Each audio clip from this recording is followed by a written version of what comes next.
ገሊኦም ንዕኡ ካብ ካልእ ዓለም ከም ዝመጸ ሓድሽ ፍጥረት ወይ ድማ ኤልየን ይርእይዎ ገሊኦም ድማ ከም ሓደ ዓብይ አርቲፊሻል ኢንተለጀንስ ተሰርሐ ሮቦት ገይሮም ይሓስብዎ እንተኾነ ግን ንብምልኡ እቲ ድሕረ ባይቱ ቀንጢ ተኸምስ ትርእዮ ንሱ ሓደ ሳይንቲስት ራእዩ ንሱ ነቲ ናይ ቢዝነስ ዓለም ብናይ ፊዚክስኛ ዓይኒ ዝሰዓረ ንወደብ ጠፈር ድማ ብናይ መሃንዲሰት ተሓሳስባ ዝወረረ ሰብ እዩ መብዛሕትኡ ሰብ ንዕኡ ከም ሃብታም ጥራይ እዩ ዝርእዮ እንተኾነ ግን እቲ ዝዓበየ ምስጢር ዓወቱ ኣብቲ ዝውንኖ ገንዘብ ዘይኾነስ ኣብቲ ንዓለም ዝርእየሉ ፍሉይ ስልቲ እዩ ዝርከብ ኣብዚ ቪድዮ እዚ ካብቲ ኣብ ደቡብ ኣፍሪቃ ዝርከብ ጸልማት ይፈርሕ ዝነበረ ንእሽቶ ቆልዓ ጀሚሩ ክሳብቲ ንደቂ ሰባት ናብ ማርስ ንምውሳድ ዘሎ ዓብይ ራእይ ዘሎ ጉዕዞ ዝድህሰስ እዩ ንሱ ብኸመ እዩ ንገዛእ ርእሱ ዝምህር ከመይ ገይሩ እዩ ዝኾነ ሰብ ኣይከኣልን እዩ ዝበሎ ጸገማት ንምፍታሕ ዝጥቀመሉ ኣልጎሪዝም ዝተባሃለ ስልቲ ዝሓንጸጸ ሎሚ ነቶም ህይወትኩም ተሓሳስባኹምን ስራሕኩምን ክቕይሩ ዝኽእሉ 5 መሰረታዊ ናይ ህይወት ትምህርትታት ብዝርዝር ክንሪኦም ኢና መብዛሕትኡ ሰብ ኢሎን መስክ ከም ሓደ ናይ ቢዝነስ ዓለም ሓያል ሰብ ብሓንቲ ናይ ትዊተር ወይ ድማ ኤክስ ጽሕፍቲ ጥራይ ዕዳጋታት ከነቓንቕ ዝኽእል ከምኡ ድማ ኣብ ርእሲ ናይ ቢዝነስ መንበር ተቐሚጡ ዘሎ በዓል ጸጋ ጥራይ ገይሩ እዩ ዝርእዮ እንተኾነ ግን ካብቲ ዝጓዓዘ ዘሎ ጉዕዞ ናይ ህይወት ትምህርቲ ክንቀስም እንተደሊና እቲ ዋና ካየዲ ስራሕ ወይ ድማ ሲኢኦ ዝብል መጸዊዒኡ መሸፈኒ ማስክ ጥራይ ምዃኑ ክንርዳእ ይግባእ መስክ ኣብ ውሽጡ ከም ሓደ ሳይንቲስት ክሓስብ እንተሎ ኣብ ደገ ድማ ከም ሓደ መሃንዲስ ወይ ድማ ኢንጂነር እዩ ዝሰርሕ እቲ ቀዳማይን ኣዝዩ ገዳስን ካብ ህይወቱ ንመሃሮ ትምህርቲ ብዛዕባ ብኸመይ ቢዝነስ ትጅምር ዘይኮነስ ብዛዕባ ብኸመይ ንገዛእ ርእስኻ ዘለካ ምርዳእ ካብቲ መሰረት ጀሚርካ ዳግም ከምትሃንጾ እዩ ነዚ ንምርዳእ ድማ ነቲ ሮኬታትን ኤሌክትሪክ መካይንን ዘምርትን ዝውንን በዓል ጸጋ ገዲፍና ናብቲ ኣብ ደቡብ ኣፍሪቃ ፕሪቶሪያ ዝነበረ ኣዝዩ ዝፈርሕ ንእሽቶ ቆልዓ ክንጥምት ኣለና መብዛሕትኦም ቆልዑ ንጸልማት ይፈርሑ እዮም ምክንያቱ ድማ ኣብቲ ጸልማት ዝተፈላለዩ ኣጋንንቲ ወይ ፍርሒ ዘስዕቡ ነገራት ከም ዘለዉ ስለ ዝሓስቡ እዩ መስክ እውን ካብዚ ዝተፈልየ አይነበረን ግን ሓደ መዓልቲ ኣብቲ ፍርሑ ሳይንሳዊ መጻረይ ክጥቀም ወሰነ ጸልማት ማለት ብሓቂ እንታይ ማለት ምዃኑ ንባዕሉ ሓተተ ኣብ መወዳእታ ድማ ጸልማት ማለት ካልእ ዘይኾነስ ኣብቲ ክንሪኦ እንኽእል ናይ ብርሃን ማዕበል ውሽጢ ፎቶናት ወይ ናይ ብርሃን ኣናእሽቱ ክፍልታት ዘይምህላዎም ጥራይ ምዃኑ ተገንዘበ ሓደ ሰብ ፎቶናት ብዘይምህላዎም ክፈርሕ ከም ዘይብሉ ድማ ንገዛእ ርእሱ ኣእመና ካብዚ ናይ ህፃንነት ተዘክሮ ብምብጋስ ድማ እዚ ዝስዕብ ወርቃዊ ተመክሮ ይካፍለና መብዛሕትኡ ናትና ድሩትነት ወይ ድማ ሊሚቴሽን ካብቲ ነገራት ንህወ ትርጉም ዝመጽእ እዩ ንሕና ወዲቀ ክንብል ንፈርሕ ተዋሪደ ክንብል ንፈርሕ ወይ ድማ ንዘይንፈልጦ ነገር ንፈርሕ እንተኾነ ግን ነዞም ልምድታት እዚኦም ከምቲ መስክ ነቲ ፍርሒ ንምስዓር ዝተጠቐመሉ ናብ መሰረታዊ ክፍልታቶም ማለት ፈርስት ፕሪንሲፕልስ እንተቀይርናዮም እቲ ፍርሒ ይሃምንን ይጠፍእን ሽዑ ነቲ መፍርሒ ዛንታ ምላሽ መሃብ ገዲፍኻ ምስቲ ዘሎ ሓቀኛ ኩነት ክትቃለስ ትጅምር እዚ ናይ ተሓሳስባ ለውጥ እዚ መብዛሕትኡ ሰብ ዘይረኽቦ ዓብይ ናይ ፍልጠት ረብሓ ክትረክብ ይኽእለካ ኣብዚ እዋን እዚ መብዛሕትኦም ሰባት ነገራት ዝገብሩሉ ምኽንያት ኩሉ ሰብ ከምኡ ስለ ዝገብር ወይ ድማ ኖርማል እዩ ብዝብል ናይ ልምዲ ኣሰራርሓ እዩ ናይ መስክ ህይወት ግን ብልምዲ ምስራሕ ማለት ንምህዞ ዝዓግት ናይ ኣእምሮ ቀሊል መንገዲ ምዃኑ እዩ ዝምህረና ኣብ ህይወትካ ሓድሽ ነገር ክትፈጥር እንተደሊኻ ነገራት ናብቲ መሰረታዊ ሓቅታቶም ከተውርዶም ኣለካ መስክ ወላ ሓንቲ ናይ ጠፈር ምርምር ወይ ድማ ኤሮስፔስ ኣብ ዘይፈልጠሉ እዋን ናብቲ ዓውዲ ከኣቱ ዝኽኣለሉ ምኽንያት ድማ እዚ ተሓሳስብኡ እዩ ንሱ ሰባት በኸመ እዮም ሮኬት ዝሰርሑ ኢሉ ኣይሓተተን ኣብ ክንድኡ ሮኬት ካብ ምንታይ እዩ ዝስራሕ ኢሉ እዩ ሓቲቱ ብተወሳኺ መስክ ንሓንጎል ደቂ ሰባት ከም ሓደ ኦፐሬቲንግ ሲስተም ገይሩ እዩ ዝርእዮ ብዛዕባ ትምህርቲ ክዛረብ ከሎ ምምሃር ዝብል ቃል ኣይጥቀምን ኣብ ክንድኡ ዳታን ኣልጎሪዝምን ናብ ሓንጎል ምጽኣን እዩ ዝብል እዚ ትርጉም ዘይብሉ ናይ ቴክኖሎጂ ቃላት ጥራይ ኣይኮነን እዚ ብዝለዓለ ደረጃ ንጡፍ ንምዃን ዝሕግዝ ስትራቴጂ እዩ ንናይ ምፍላጥ ክእለትካ ከም ኣልጎሪዝም እንተሪኻዮ ከም መሓየሹ ስሕተቶም ክእረም ከምኡ ድማ ክሕደሱ ከም ዝኽእሉ ትርዳእ ንገዛእ ርእስኻ ከም ሓደ ደረት ዘለዎ ነገር ምርኣይ ገዲፍካ ከም ሓደ ኩሉ ግዜ ዝመሓየሽ ወይ ድማ ኣፕዴት ዝግበር ዘሎ ሶፍትዌር ጌርካ ክትጥምት ትጅምር ንሱ ኩሉ ግዜ ዝህቦ ዝበለጸ ምኽሪ ብኸመይ ካብዚ ንላዕሊ ክትሰርሕ ከም እትኽእል ኩሉ ግዜ ምሕሳብን ንገዛእ ርእስኻ ምምሕያሽን ዝብል እዩ መብዛሕትኦም ሰባት ካብ ሰብ ናዕዳን ተቐባልነትን ይጽበዩ መስክ ግን ስሕተት ምርኣይን ምእራምን እዩ ዝደሊ ንሱ ኩሉ ግዜ ኣብ ዝኾነ ደረጃ ስሕተት ኣለኒ ብዝብል እዩ ዝሰርሕ ዓላምኡ ድማ ጽባሕ ካብ ሎሚ ስሕተት ምቕናስ ዝብል እዩ እዚ ናይ ህይወት ክፋል ነቲ ንሱ ዝፍለጠሉ ሓርኮት ዝበለ ናይ ስራሕ ባህሊ ማለት ኣብ ፋብሪካ ምድቃስን ኣብ ሰሙን 100 ሰዓታት ምስራሕን ናይ ጀግንነት ምልክት ወይ ድማ ንጉራ ዝግበር ዘይኮነስ ሓደ ናይ ሒሳብ ስልሒት ምዃኑ የርእየና መዓር ዓቕሚ ዘለዎም ክልተ ሰባት እንተለውኻ እቲ ሓደ 40 ሰዓታት ክሰርሕ እንከሎ እቲ ሓደ ድማ 100 ሰዓት እንተሰሪሑ እቲ ካልኣይ ሰብ እቲ ቀዳማይ ሰብ ኣብ ሓደ ዓመት ዝሰርሖ ስራሕ ኣብ ውሽጢ 4 ኣዋርሕ ጥራይ ክውድኦ እዩ። ግን ካብኡ ብዝለዓለ ደረጃ እቲ ናይ ስራሕ ኣንፈትኻ ምስቶም መሰረታዊ ሓቅታት ፊዚክስን ምስቲ ዘሎ ዕዳጋን ዝተኣሳሰር እንተኾይኑ እቲ ውፅኢትኻ ብዕፅፊ ዝዓበየ ጥራይ ዘይኮነስ ንዓለም ዝቕይር እዩ ዝኸውን። እንተኾነ ግን ሳይንቲስት ኮይንካ ቢዝነስ ምስራሕ ከቢድን ማሕበራዊ ዋጋ ዝኽፍልን ነበረ። ንኣብነት ኣብ 2008 ቴስላን ስፔስ ኤክስን ናብ ምኽሳር ቀሪበን ኣብ ዝነበራሉ ግዜ ዘለዎ $40 ሚልዮን ምውፋሩ ከም ዕብዳን ዝረአ እዩ ነይሩ።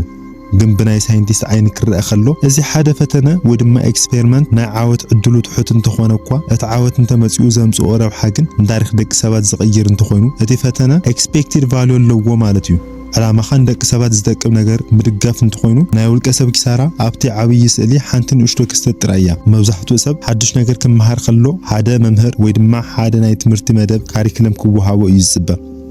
ኢሎን መስክ ግን ፍልጠት ከም ሓደ ክትጽበዮ ዘለካ ነገር ዘይኾነስ ከም ሓደ ክትወሮ ዘለካ ቦታ ገይሩ እዩ ዝሪኦ። መስክ ንዝኾነ ዓውዲ ንምፍላጥ ዝጥቀመሉ ስልቲ ናይ ትርጉም ኦም ወይ ድማ ዘ ሰማንቲክ ትሪ ተባሂሉ ይፍለጥ። እዚ ስልቲ እዚ ድማ ንዝኾነ ሓድሽ ተማሃራይ ክቕይር ዝኽእል ሓያል መሳርሒ እዩ። መስክ ነዚ ክገልጽ ከሎ ቀድሚ ናብቶም ኣቁጽልቲ ወይ ድማ ንኣሽቱ ዝርዝር ነጥብታት መኻርካ ነቲ መሰረታዊ ነገራት ማለት ነቲ ጉንድን ነቶም ዓበይቲ ጨናፍርን ክትርድኦም ኣለካ። እቶም ኣቁጽልቲ ዝተሓዙሉ ጉንዲ እንተዘይብሎም ክረግፉ እዮም። መብዛሕትኡ ሰብ ዝጋገየሉ ቦታ ድማ እዚ እዩ። ሰባት ናብቶም ዝርዝር ነገራት እዮም ዝጎዩ። ግን እቲ መሰረታዊ መትከል ወይ ድማ ፈረስት ፕሪንሲፕል ስለዘይተረድኡ እቲ ዝተምሃርዎ ነገር ኣብ ሓንጎሎም ክሰርጽ ኣይኽእልን። ነዚ ትምህርቲ እዚ ብኣብነት ንምርኣይ መስክ ብኸመይ ናብ ናይ ጠፈር ምርምር ወይ ድማ ስፔስ ኤክስ ከም ዝኣተወ ንመልከት። መስክ መሃንዲስ ነፈርቲ ኣይነበረን። ግን ቅድሚ ስፔስ ኤክስ ምጅማሩ ንኣዋርሕ ዝኣክል ናይ ፊዚክስን ናይ ምህንድስናን መሰረታዊ መጽሕፍቲ የንብብ ነይሩ። ንሱ ነቲ ጉንዲ ማለት ሕግታት ኒውተንን ስነ ፍልጠት ነዳዲ ከምኡ ድማ መሰረታዊ ሒሳብ ብጥንቃቐ ተማሂርዎ። እቶም ዝርዝር ነጥብታት ኣብቲ ድልዱል ጉንዲ ፍልጠቱ ጥራይ እዮም ክስቀሉ ዝኽእሉ። ካልእ መስክ ዝጥቀመሉ ናይ ምምሃር ሜላ ድማ ካብ ሰባት ፍልጠት ምምጣጥ ወይ ድማ ኖውሌጅ ኤክስትራክሽን እዩ። መስክ ኣብ ሲሊኮን ቫሊ ነቲ ፔይፓል ዝተባሃለ ዓብይ ናይ ክፍሊት ትካል ምስ ሸጦ ናብ ሎስ አንጀለስ ተዛወረ። ምክንያቱ ሎስ አንጀለስ ማእኸል ናይ ጠፈር ምርምር ኢንዱስትሪ ስለ ዝኾነት እዩ። ምስቶም ኣብ ናሳ ዝሰርሑ ሳይንቲስታትን ምስቶም ብሉጻት መሃንዲሳትን ክቀራረብ ደለየ። ንሱ ዝተረድኦ ነገር ፍልጠት ካብ መጽሕፍቲ ብላዕሊ ኣብ ሓንጎል ደቂ ሰባት ከም ዝርከብ እዩ።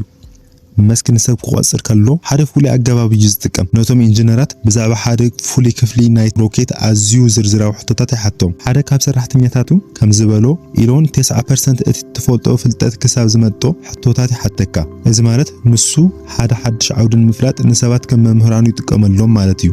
መስክ ካብ ንእስነቱ ጀሚሩ ብመጽሕፍቲ ዝተሃነጸ ሰብ እዩ። መዓልታዊ ክሳብ 10 ሰዓታት የንብብ ከም ዝነበረ ይንገር። ክልተ ናይ ኢንሳይክሎፒድያ ጥማራት ንምሉእ አንቢብዎ እዩ። እዚ ድማ ሓደ ዓብይ ረብሓ ሂብዎ። ዝተፈላለዩ ዓውድታት ብኸመይ ከም ዝተኣሳሰሩ ክርኢ ይኽእልዎ። ንኣብነት ብዛዕባ ስነ ህይወት ወይ ድማ ባዮሎጂ ዝረኸቦ ፍልጠት ኣብ አርቲፊሻል ኢንተለጀንስ ወይ ድማ AI ክጥቀመሉ ይኽእል። ብዛዕባ ፊዚክስ ዝረኸቦ ፍልጠት ድማ ኣብ ቢዝነስ ክጥቀመሉ ይኽእል። መብዛሕትኡ ሰብ ኣብ ሓደ ዓውዲ ጥራይ እዩ ተሓፂሩ ዝተርፍ። መስክ ግን ካብ ዝተፈላለዩ ዓውድታት ሓሳባት ብምውሳድ ሓድሽ ምህዞ ይፈጥር። ብተወሳኺ መስክ ካብ ምውዳቕ ኣይፈርሕን እዩ። ንውድቀት ከም ሓደ ክፋል ናይቲ ከይዲ ምምሃር ገይሩ እዩ ዝሪኦ። ሓደ ሓድሽ ሮኬት ዝፈሽል መስክ ከም ኪሳራ ኣይኮነን ዝሪኦ። ኣብ ክንድኡ ዳታ ረኺብና እዩ ዝብል። እቲ ሮኬት ስለምንታይ ከም ዝፈሸለ ብምርዳእ ነቲ ስሕተት ይእርምዎ። እዚ ድማ ናይ ዳታ ተኮር ምምሃር ወይ ድማ ዳታ ድሪቭን ለርኒንግ ይበሃል። ኣብ ህይወትካ ስሕተት ክትሰርሕ ከለኻ ስለምንታይ ከም ዝተጋግኻ ትንትን፣ ሽዑ እቲ ስሕተት ትምህርቲ ይኸውን። እስቲ ኢሎን መስክ ካብቶም ብኸመይ ንገዛእ ርእሱ ይምህር ዝብሉ ነጥብታት ተበጊስና እቲ ዝዓበየ ግብራዊ ትምህርቱ ንረኣዩ። መስክ ኣብ ስራሕቱ ካብ ምስራሕ ኤሌክትሪክ መኻይን ክሳብ ምስራሕ ዓበይቲ ሮኬታት ሓደ ፍሉይ ናይ ምህንድስና ስነ ስርዓት ይጥቀም ነይሩ። ነዚ ድማ ንሱ ባዕሉ እቲ ኣልጎሪዝም ወይ ድማ ዘኣልጎሪዝም ኢሉ ይጽውዖ። እዚ ኣልጎሪዝም እዚ ዝኾነ ብድሆ ወይ ድማ ጸገም ንምፍታሕ ዝሕግዙ 5 ደረጃታት ዝሓዘ ኮይኑ ካብ ህይወቱ ክንወስዶ ንኽእል እቲ ዝዓበየ ትምህርቲ እዩ። እቲ ቀዳማይ ደረጃ ነቶም ዝወሃቡ ኻሪእቶታት ወይ ድማ ሓሳባት ብጥንቃቐ ረኣዮም ዝብል እዩ። እዚ ማለት እንታይ ማለት እዩ? ዝኾነ ስራሕ ክትጅምር ከለኻ እዚ ነገር እዚ ክግበር ኣለዎ ዝብል ትእዛዝ ወይ ድማ ርእይቶ ክወሃበካ ይኸውን። መስክ ግን ዝኾነ ርእይቶ ዋላ ካብ ዝበልሐ ሰብ ይምጻእ ኩሉ ግዜ ልክዕ ዘይክኸውን ይኽእል እዩ ብዝብል እዩ ዝጅምር። ንኣብነት ኣብ ቴስላ ሓደ መሃንዲስ እዚ ክፋል ኣብዛ መኪና ክህሉ ኣለዎ እንተይልዎ መስክ ኣየናይ መሃንዲስ እዩ ከምኡ ዝበለ ስለምንታይ ኢሉ ይሓትት። ንስኻ እውን ኣብ ህይወትካ ከምዚ ክገብር ኣለኒ ኢልካ እትሓስቦም ብዙሓት ነገራት ኣለዉ፣ ግን ክትሓትት ኣለካ እዚ ሓሳብ እዚ ካብ ይመጸ ካብ ማሕበረሰብ፣ ካብ ስድራ ቤት ወይስ ካብ ሕሉፍ ተመክሮ? ነዞም ነገራት እዚኣቶም ዳግም ክትፍትሾም እንተዘይኽኢልካ ነዘይ ይጠቅም ነገር ክትሰርሕ ዕድሜኻ ክትውድኦ ኢኻ እቲ ካልኣይን ኣዝዩ ኣገዳስን ደረጃ ድማ ነቲ መስርሕ ወይ ክፍሊ ሰርዝ delete the process or part ዝብል እዩ እዚ ደረጃ እዚ መብዛሕትኡ ሰብ ዝፈርሓሉን ዝጋገየሉን ቦታ እዩ ሰባት በባህሪና ነገራት ክንውስኽ እምበር ክንቀንስ ኣይንፈቱን ኢና መስክ ግን ሓደ ነገር ካብ ምውሳኽ ምድምሳስ ይሓይሽ ይብል ኣብቲ ፕሮዳክሽን ሄል ተባሂሉ ዝፍለጥ ናይ ቴስላ ሞዴል 3 ፈታኒ እዋን መስክ ሓደ ዓብይ ስሕተት ሰሪሑ ነይሩ ንሱ ንብምሉኡ ነቲ ናይ መኪና መስርሕ ብሮቦት ክኸውን ገይርዎ ነበረ እንተኾነ ግን እቶም ሮቦታት ነቲ ስራሕ የደናግይዎ ነበሩ ሽዑ መስክ ነቶም ዘይጠቕሙ ሮቦታት ሰሪዙ ሰባት ተኮም እቲ ኣብዚ እንረኽቦ ትምህርቲ ንጹር እዩ ኣብ መዓልታዊ ህይወትና ወይ ኣብ ስራሕና ክንስርዞም ዝግባአና ብዙሓት ዘይጠቕሙ ልምድታትን መስራሓትን ኣለው እቲ ዝበለጸ ብቕዓት ንሓደ ነገር ብዝቐልጠፈ ምስራሕ ዘይኮነስ ነቲ ክስራሕ ዘይነበሮ ነገር ምድምሳስ እዩ ሳልሳይ ደረጃ ድማ ኣቃልል ወይ ድማ ኣመሓይሽ simplify or optimize ዝብል እዩ ኣብዚ መስክ ዝሃቦ መጠቀቕታ ኣሎ ቅድሚ ብድምሳስኻ ኣይተቃልል መብዛሕትኡ ሰብ ዝሰርሖ ዓብይ ስሕተት ንሓደ ክጠፍእ ዝነበሮ ነገር ንምቅላል ግዚኡ የጥፍእ ንኣብነት ሓደ ዘይጠቅም ናይ ቢዝነስ ሪፖርት እንተሎ ሰባት ነቲ ሪፖርት ብኸመይ ብዝቐለለ መንገዲ ከም ዝጽሓፍ ከመሓይሹ ወይ ፍትኑ መስክ ግን መጀመርያ እቲ ሪፖርት ኩሉ ኣለዎ ድዩ የብሉን ሕተት ኩሉ እንተዘይብሉ ደምስሶ እንተ ደኣ ክሉ ኣለዎ ኮይኑ ግን ሽዑ ኣቃልሎ ይብል እዚ ትምህርቲ እዚ ንዓና ኣዝዩ ኣገዳሲ እዩ ብዙሕ ግዜ ኣብ ህይወትና ንዘይጠቕሙ ነገራት ዝበለጹን ምግባር ንጽዕር ንኣብነት ኣብ ሓደ ዘይትፈትዎ ስራሕ ኮይንካ ብኸመይ ዝሓሸ ተጻዋርነት ከም ዝህልወካ ከተመሓይሽ ትጽዕር መስክ ግን መጀመርታ እቲ ስራሕ ክትሰርሖ ግድን ምዃኑ ሕተት ይብለካ ራብዓይ ደረጃ ነቲ ናይ ግዜ መስርሕ ኣቀላጥፎ ወይ ድማ accelerate cycle time ዝብል እዩ መጀመርታ ነቶም ንጥፈታት ፈትሽካዮም ዘይጠቕሙ ደምሲስካ ነቶም ዝተረፉ ድማ ኣቃሊልካዮም ኣለኻ ሕጂ ግን ብዝቐልጠፈ ክትሰርሕ ትኽእል ኢኻ መስክ ተቐዳደም ወይ ድማ go faster ዝብል መብርሕ ኣለዎ ግን እዚ ደረጃ እዚ ራብዓይ ዝኾነሉ ምኽንያት ኣሎ ቅድሚ ምድምሳስን ምቅላልን ተቐልጢፍካ ጉድኣትካ ጥራይ እዩ ዝዓቢ ኣብ ህይወትካ እውን ዝኾነ ዕላማ ንምውቃዕ ቅድሚ ምቕጣፍካ እቲ ዝሓስኻዮ መንገዲ ትኽክል ምዃኑን ዘይጠቅም ነገር ከም ዘይብልካ ኣረጋግጽ እቲ ሓምሻይ ናይ መወዳእታን ደረጃ ድማ ኦቶሜት ግበሮ ወይ ድማ ናይ ቴክኖሎጂ መሳርሒ ተጠቅም ዝብል እዩ ኣብ ህይወትካ ዝኾነ ናይ ቴክኖሎጂ መሳርሒ ንኣብነት AI ቅድሚ ምጥቃምካ እቲ ንጥፈትካ ብኢድካ ክሰልጥ ኣለዎ ቴክኖሎጂ ነቲ ዝተጋገየ ሰብ ካብ ጌግኡ ኣይእርሞን እዩ ኣንጻሩ ነቲ ናይ ጌጋ ኣሰራርሑ ጥራይ እዩ ዘዕብዮ መስክ ሓደ ዝገርም ነገር ይብል ሰባት መብዛሕትኡ ግዜ ኦቶሜት ካብ ምግባር እዮም ዝጅምሩ እዚ ድማ ዓብይ ስሕተት እዩ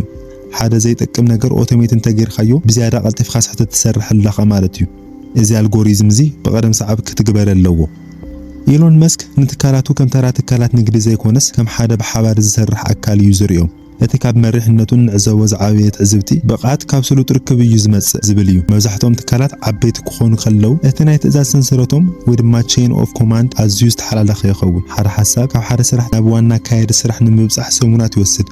መስክ ግን ነዚ ኣሰራርሓ እዚ መርዚ ኢሉ እዩ ዝጽውዖ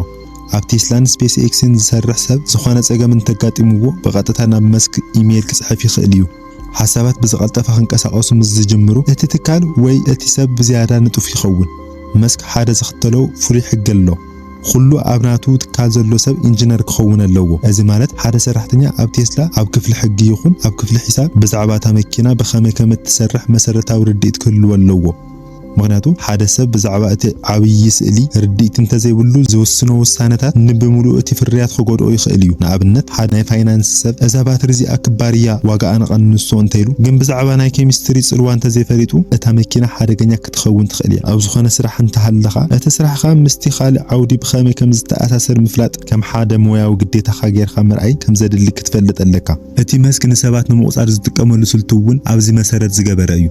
ንሱ ናይ ድግሪ ወረቀት ኣገዳሲ ምዃኑ ኣይኣምንን ኣብ ክንድኡ ንሰባት ኣብ ህይወትካ ዘጋጠመካ ኣዝዩ ከቢድ ፀገም እንታይ እዩ ብኸመይ ከፈታሕካዮ ኢሉ ይሓትት እዚ ሕቶ እዚ ስለምንታይ እዩ ሓቲቱ እንተይልኩም ምክንያቱ ሓደ ሰብ ሓቂ ዝዛረብ እንተኾይኑ እቲ ፀገም ብኸመይ ከም ዝፈትሖ ክሳብ እቲ ዝደቐቐ ዝርዝር ነጥብታት ክገልጾ ይኽእል እዩ እቲ ፀገም ዘይፈትሐ ሰብ ግን ላዕሊ ጥራይ እዩ ዝዛረብ እዚ ድማ ክእለት ካብ ቃልሲ ከም ዝመጽእ ዘርእየና ዓብይ ነጥብ እዩ ኣብ ህይወትካ ንጹር ዝኾነ ናይ ህይወት ታሪኽ ከልወካ እንተደሊኻ ካብቶም ከበድቲ ፀገማት ኣይትህደም ምክንያቱ እቶም ፀገማት እዮም እቲ ዝበለጸ መወከሲ ወረቀትካ ወይ ድማ ረዝዩም ዝኾኑ ሓደ ካብቲ ብዙሕ ሰብ ዘይፈልጦ ሚስጥር መስክ ድማ ናይ ተስፋ ዘይምቑራጽ ጸጋ ወይ ድማ the grace of desperation እዩ መስክ ኣብ 2008 ዓመተ ምህረት ኩሉ ገንዘብ ወዲኡ ክልቲአን ትካላቱ ክዕፀዋ ተቃሪበን ነይረን ሽዑ ግን ተስፋ ካብ ምቑራጽ ክድሕን ዝኸኣለሉ ምክንያት ኣብቲ ዕላምኡ ዝነበሮ ጽኑዕ እምነት እዩ SpaceX እንተፈሺላ ናብ ጠፈር መኻድ ንዘለዓለም ክተርፍ እዩ ዝብል ስጋት ነይርዎ ዕላማኻ ካብ ናትኻ ረብሓ ዝዓቢ እንተኾይኑ ኣብ ግዜ ፀገም ዝድግፈካ ሓይሊ ትረክብ ኣብቲ እዋን እቲ ንሰባት ዘለዓዓለሉ ዝነበረ መንገዲ ድማ ብዛዕባ መጻኢ ብምዝራብ እዩ ንሱ ሰባት ጽባሕ ካብ ሎሚ ዝሓሸት ክትኸውን ትኽእል እያ ዝብል ተስፋ ክህልዎም ኣለዎ ይብል ነይሩ ሓደ መራሒ ስራሕ ጥራይ ዘይኮነስ ተስፋ እዩ ዝሸይጥ ኣብቲ ናይ መወዳእታን ኣዝዩ ወሳኒ ትምህርቲ ህይወት ኢሎን መስክ ክንበጽሕ ከለና ካብቲ ናይ መዓልታዊ ስራሕን ቴክኖሎጂን ወፂና ናብ ሓደ ዓብይ ፍልስፍናዊ ሕቶ ክንሰግር ኣለና እዚ ሕቶ እዚ ድማ ስለምንታይ ዝብል እዩ መስክ ስለምንታይ እዩ ንዓሰርተታት ዓመታት ኩሉ ገንዘቡን ጥዕንኡን ኣብ ሓደጋ ዘእቱ ዘሎ እቲ መልሲ ድማ ኣብቲ ንሱ ናይ ደቂ ሰባት ንቕሓት ወይ ድማ ኮንሽስነስ ምዕቃብ ዝብሎ ጽንሰ ሓሳብ እዩ ዝርከብ መብዛሕትኡ ሰብ ብዛዕባ ጽባሕ ወይ ዝመጽእ ወርሒ ጥራይ እዩ ዝሓስብ መስክ ግን ብዛዕባ ዝመጽእ 100 ወይ 1000 ዓመታት እዩ ዝሓስብ እዚ ትምህርቲ እዚ ናብ ናትና ህይወት ክነምጽኦ ከለና ብዙሕ ግዜ ኣብ ህይወትና ንእሽቶ ጸገማት ክገጥሙና ከለው ነቲ ጸገም ብዓይኒ እቲ ዓብይ ዕላማና ወይ ድማ ሌጋሲ እንተሪናዮ እቲ ጸገም ክንደይ ንእሽቶ ምዃኑ ንርዳእ መስክ ካብ ንእስነቱ ጀሚሩ ብናይ ይስሐቅ አሲሞቭ ፋውንዴሽን ዝተባሃለ ናይ ሳይንስ ፊክሽን መጽሓፍቲ ተጸልዩ እዩ ካብኡ ዝተምሃሮ ትምህርቲ ድማ ስልጣነ ደቂ ሰባት ኩሉ ግዜ ናብ ቅድሚት ጥራይ ኣይኮነን ዝጓዓዝ ዝብል እዩ ታሪኽ ከም ዘርኤና ዓበይቲ ስልጣነታት ንኣብነት ሮማውያን ወይቲ በቀረባ እንፈልጦ ስልጣነ አክሱማውያን ዓብዮም ድሕሪኡ ዓንዮም እዮም እዚ ሕጂ ዘሎና ናይ ቴክኖሎጂ ደረጃ ድማ ሓደ ግዜ ክጠፍእ ከም ዝኽእል ይኣምን ስለዚ ሓደ ነገር ክትሰርሕ ዕድል እንተሃሊኳ ኣይትደንጊ ሎሚ ዘለካ ጉልበትን ጸጋን ጽባሕ ክህሉ ስለዘይኽእል ነቲ ጽባሕ ከም ዘይመጽእ ጌርካ ሎሚ ብፍጥነት ስራሕ እዚ ድማ ንናይ ስራሕ ፍጥነትናን ጽንዓትናን ሓድሽ ትርጉም ይህቦ ኣብ መወዳእታ ኢሎን መስክ ዝብለና ነገር እንተሎ ዘይከኣል ዝመስል ነገር ክትገብር ተባዕት ሃለኻ ዝብል እዩ ኩሎም እቶም ዝሓለፉ ትምህርትታት ካብ ቀዳሞት መትከላት ወይ ድማ ፈርስት ፕሪንሲፕልስ ጀሚርካ ክሳብ እቲ ኣልጎሪዝም ዕላምኦም ሓደ ጥራይ እዩ ንሱ ድማ ንዓለም ብዝሓሸ መንገዲ መቕያር ዝኾነ ነገር ትርጉም ክህልዎ እንተደሊኻ እቲ እትሰርሖ ስራሕ ንደቂ ሰባት ዝጠቅም ክኸውን ኣለዎ ይብል እዚ ድማ ዕላማ ተኮር ህይወት ወይ ድማ ፐርፐስ ድሪቭን ላይፍ ይበሃል ገንዘብ ስልጣን ወይ ዝና ጥራይ ናይ ህይወት ዕላማ ክኾኑ ይኽእሉን እዮም ምክንያቱ እቶም ነገራት ምስ ግዜ ይጠፍኡ እዮም እቲ ዘይመውት ግን እቲ ንሰባት ዝገደፍካሎም ጽቡቕ ተዘክሮን ምህዞን እዩ ተመክሮታት ህይወት ኢሎን መስክ እዚኦም ይመስሉ ነይሮም ከምዚኦም ዝበሉ ቪድዮታት ንኽበጽሕኩም ድማ ቻናልና ሰብስክራይብ ምግባር ኣይትረስዑ ሰላም